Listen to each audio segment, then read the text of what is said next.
na garbage towel kasi magluluto ako ng corned beef for breakfast. Ayan, ito na lang. Ito natin sa vegetable ang ating corned beef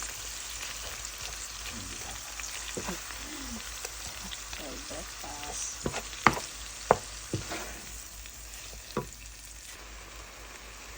Ito na guys, lagyan natin ng egg.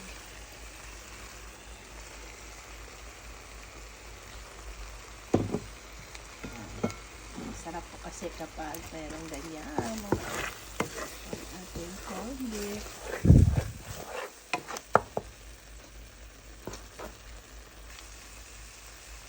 Ayan, luto na po ang ating corned beef for breakfast. Maya-maya po kakain na si baby.